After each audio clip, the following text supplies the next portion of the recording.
Hello everyone, সকলকে জানাই মকর সংক্রান্তির অনেক অনেক শুভেচ্ছা ও ভালোবাসা। তো আজকে মকর সংক্রান্তি, প্রত্যেকের বাড়িতে পিঠে পুলি হবে নিশ্চয়ই, কিন্তু আজকে আমাদের বাড়িতে পাটিসাপটা বানাবো। তো তোমরা কে কি পিঠে বানাচ্ছো অবশ্যই জানিও।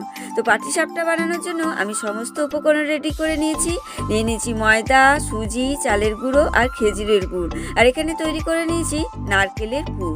তো নারকেলের পুরটায় আমার গুড় কম হয়ে গেছিলো, তাই একটু ঝুরঝুরে হয়ে গেছে। তো আমি পরে এটাকে ঠিক করে নেব। তো আমি একটা সসপ্যানের মধ্যে ব্যাটারটা তৈরি করব, তাই জন্য সমস্ত উপকরণ পরিমাণ মতন নিয়ে নিচ্ছি। তো নিয়ে নিচ্ছি ময়দা, চালের গুঁড়ো, সুজি আর নিয়ে নেবো খেজুরের গুড়। তোমরা চালের গুঁড়ো না দিলে স্কিপ করে যেতে পারো। আর মিষ্টিটা নিজের ভাব অনুযায়ী দিও। গুড়ের মিষ্টি খেলে ক্ষতি করে না, কিন্তু চিনির মিষ্টি খেলে একটু ক্ষতি হয়, তাই জন্য আমরা সবসময় গুড়ের মিষ্টি খেয়ে থাকি। তো এখানে দুধ নিয়ে নিলাম আর জল দিয়ে ব্যাটারটা রেডি করে ঢাকা দিয়ে রেখে দেবো। কিছুক্ষণ ব্যাটারটা রেডি করে ঢাকা দিয়ে দিলে সুজিটা ফুলবে, তাহলে জিনিসের পরিমাণটা আরও অনেকটাই বাড়বে। তারপরে আবার আমি একটু দুধ আর জল দিয়ে ব্যাটারটাকে পাতলা করে নেব।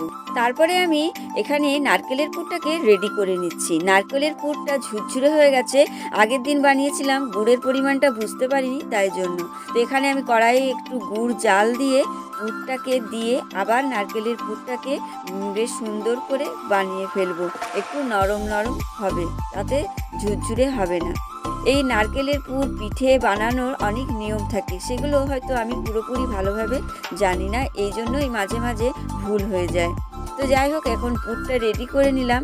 আর এখন আমি পুরটাকে হাতে করে গড়ে রেখে দেবো, যাতে পাটিসাপটার মধ্যে দিতে সুবিধা হয়। আর এই জিনিসটা আমি শিখেছি ফেসবুকে রেসিপি ভিডিও দেখে। তোমরাও এরমভাবে করো, দেখবে সুবিধাই হবে। তারপরে আমি গ্যাসটা জেলে ফ্রাই প্যানটা বসিয়ে দিলাম।